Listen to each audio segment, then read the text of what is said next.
Hi అండి, welcome back to మన ఇంటి సాంప్రదాయం.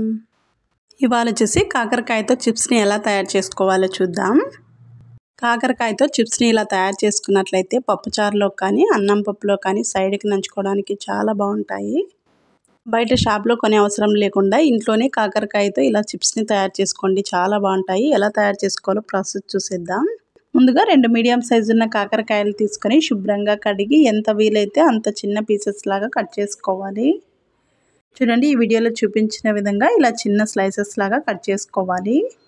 ఒక గిన్నెలోకి వాటర్ పోసుకొని అందులో కొంచెం సాల్ట్ వేసుకొని ఈ కట్ చేసుకున్న కాకరకాయ స్లైసెస్ అన్నీ అందులోకి వేసుకొని 10 నుంచి 15 నిమిషాల దాకా నానబెట్టుకోవాలి. ఇప్పుడు వచ్చేసి ఒక మిక్సింగ్ బౌల్ తీసుకొని అందులోకి ఒక 2 టేబుల్ స్పూన్ దాకా బియ్యం పిండి, అలాగే ఒక 2 టేబుల్ స్పూన్ దాకా కార్న్ఫ్లోర్ వేసుకోవాలి. ఒక 1/2 టేబుల్ స్పూన్ దాకా కారం వేసుకొని పించ్ ఆఫ్ పసుపు వేసుకోవాలి. ఒక 1/2 టేబుల్ స్పూన్ దాకా సాల్ట్ వేసుకొని అలాగే ఒక 1 టేబుల్ స్పూన్ దాకా జింజర్ పేస్ట్ వేసుకోవాలి.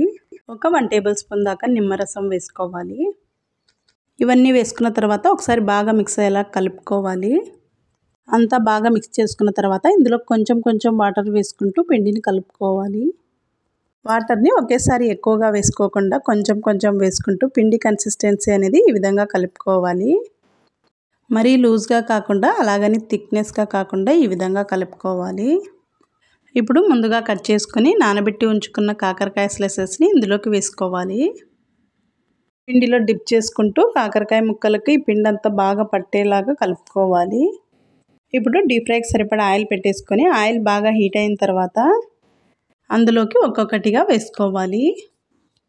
వేసిన వెంటనే కదపకుండా ఒక 2 సెకండ్ల పాటు బాగా ఫ్రై అయ్యాక మరొక సైడ్ టర్న్ చేసుకోవాలి.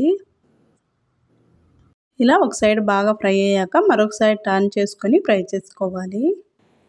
అలాగే రెండు వైపులా టర్న్ చేసుకుంటూ మంచి కలర్ వచ్చేంత వరకు ఫ్రై చేసుకొని తీసుకోవాలి. ఆయిల్ బాగా హీట్ అయ్యేంత వరకు హై ఫ్లేమ్లో ఉంచుకొని తర్వాత మీడియం ఫ్లేమ్లో ఉంచుకొని ఫ్రై చేసుకోవాలి. ఇలా మంచి గోల్డెన్ బ్రౌన్ కలర్ వచ్చిన తర్వాత తీసేసుకోవాలి. ఇలా తీసుకున్న తర్వాత వెంటనే వేయకుండా ఆయిల్ కొంచెం బాగా హీట్ అయిన తర్వాత స్టవ్ని మీడియం ఫ్లేమ్లో ఉంచుకొని మిగిలినవి కూడా వేసుకోవాలి. ఈ కాకరకాయ చిప్స్ ఆయిల్ని కూడా ఎక్కువ పీల్చవు, కొంచెం ఆయిల్లోనే చాలా ఫాస్ట్గా అయిపోతాయి.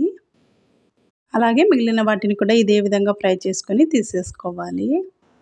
అంతేనండి, ఈ విధంగా తయారు చేసుకున్నట్లయితే కాకరకాయ చిప్స్ చాలా బాగుంటాయి. ఈ కాకరకాయ చిప్స్ని అప్పటికప్పుడు చాలా ఈజీగా తయారు చేసుకోవచ్చు. ఇలా తయారు చేసుకున్నట్లయితే పప్పుచారులోకి కానీ అన్నం సాంబార్లోకి కానీ సైడ్కి చాలా బాగుంటాయి. అలాగే సింపుల్ టేస్టీ రెసిపీస్ కోసం మన ఇంటి సాంప్రదాయం ఛానల్ని సబ్స్క్రైబ్ చేసుకొని పక్కనే ఉన్న బెల్ బటన్ని యాక్టివేట్ చేసుకున్నట్లయితే నేను పెట్టే ప్రతి వీడియో మీ వరకు వస్తాయి. అలాగే ఎవరైనా కొత్తగా వీడియోస్ చూస్తున్నట్లయితే మన వీడియోస్ మీకు నచ్చినట్లయితే ఒక లైక్ చేయండి, అలాగే సబ్స్క్రైబ్ చేసుకోండి. Thank you for watching.